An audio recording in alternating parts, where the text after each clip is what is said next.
Hey everyone, welcome to Nick's Drive.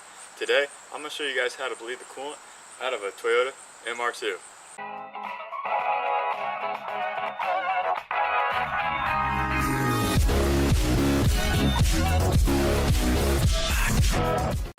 Alright, to start off, you're going to need a few things. First, you're going to have to jack the rear end of the car up. That is because, if you own an MR2, you know, some people don't. Motor's in the back. The radiator's in the front. So you got to get that water flowing better. You also need two hoses. I prefer clear hoses. These were clear at one time. So two clear hoses, and obviously at least a gallon and a half of coolant. I've also got to hook the heater back up today, so I got extra stuff to do. I'll show you guys how to do that, and if you guys ever want to unhook your heater if you want. But it's getting winter. I've got water in the car right now, so I need to get that water out, need to get coolant in here. We've had a couple days that's getting into the 30s now, so I don't want the water to freeze up in the car. Alright, to start things off right now, your drain will be down here in the front. It'll be under here. Get my whole tub out of the way. Oh, let's see if you guys can see it or not. It is somewhere up in there, so you'll feel it. It's a little knob.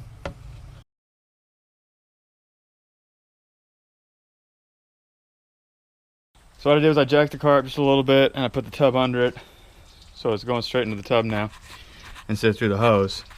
But you can also, you're going to do this later anyway, this helps put air in the system. There, that one released. So another way to help it flow a little faster. Let that one out. Alright, so while that's draining in the front, I'm going to come back here and give it some pressure.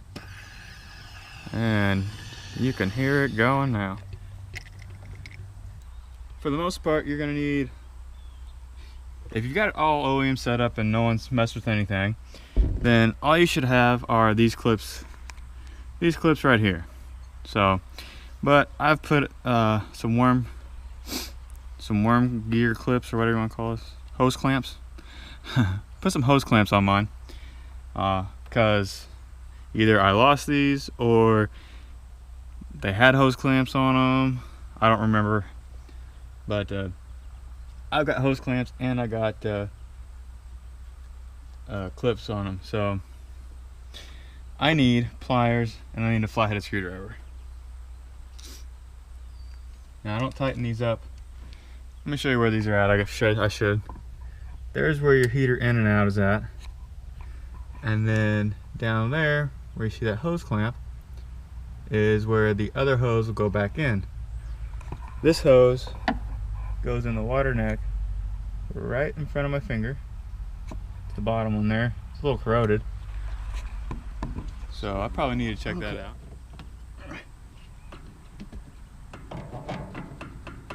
Alrighty. Alright, so the short one looks like it goes on the bottom one, just like that. I need to move that clip over. And then the top one will go up and over the big hose, right under your intake, and it'll go under that, which I need to put its clamp, or its okay, now that my heater hoses are on, I am going to go in here, and for most of you guys, you'll be able to just move this HVAC thing. Well, mine's broke, I can't do it.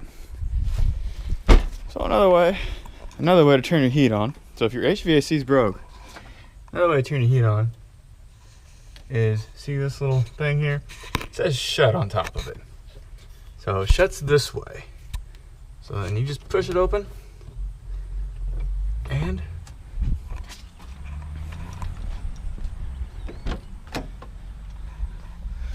voila, your heat is on. So you want your heat on. You want your heat on because if you don't, then it's not going to flow through it. You want it to flow through it. Alright, so now that I got my heat turned on and I got my heater hoses hooked up, they're all clamped down nice and tight, I'm going to run water through it once again.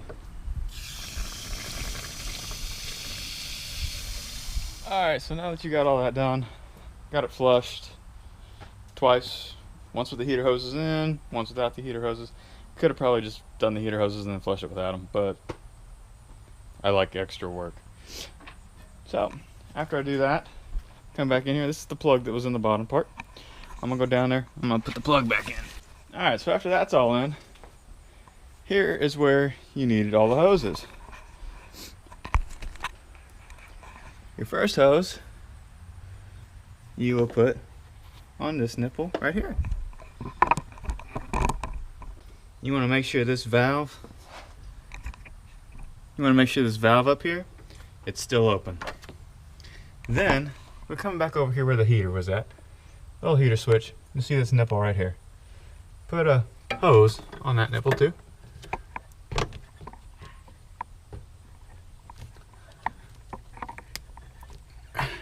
And then now,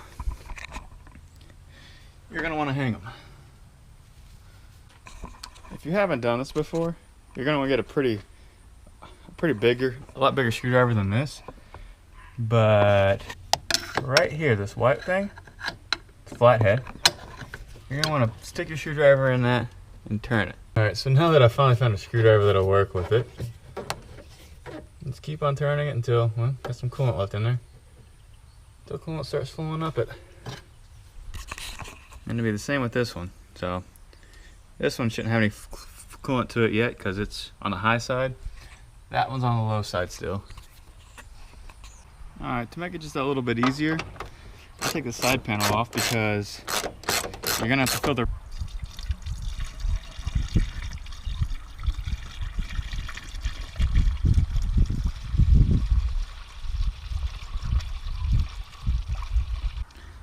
Now that this is full, it's not full, it's about halfway full, and it's draining slowly. Let's go start her. As you can see, it's draining down in there. Burping. So you're going to want to keep on filling it up and letting it go until it gets, until it stops doing that.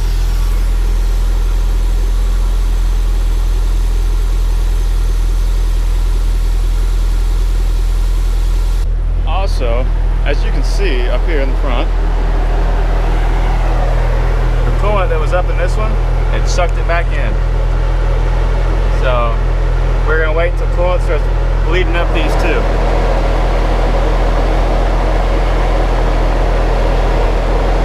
A little bit of water in that one. There it goes.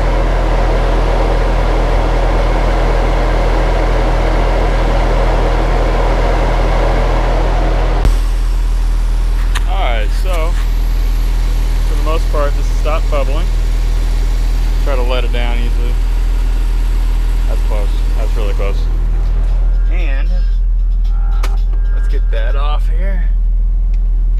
The car is up to temp.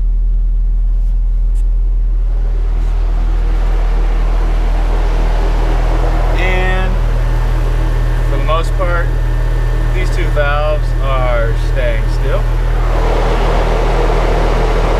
For the most part. So what I'm going to do is, you need to close these two valves up here.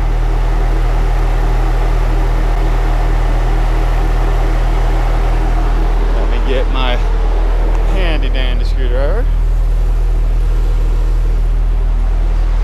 You want to close these valves so they don't suck air back in. Closing both valves, go ahead and shut the car off. I got one of those, they're terrible timers. So I'm just going to let it run its course, like 20 seconds.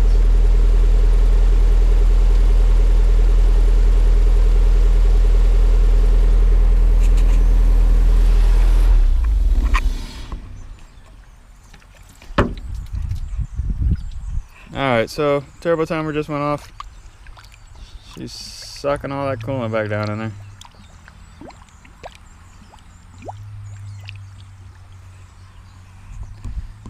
And now there's no coolant in there again. So we need to add more, and add it slowly this time. You don't want to go up into the funnel.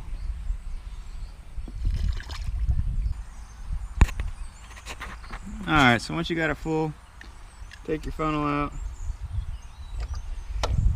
put your cap back on. Let me check my, I know I'm not level,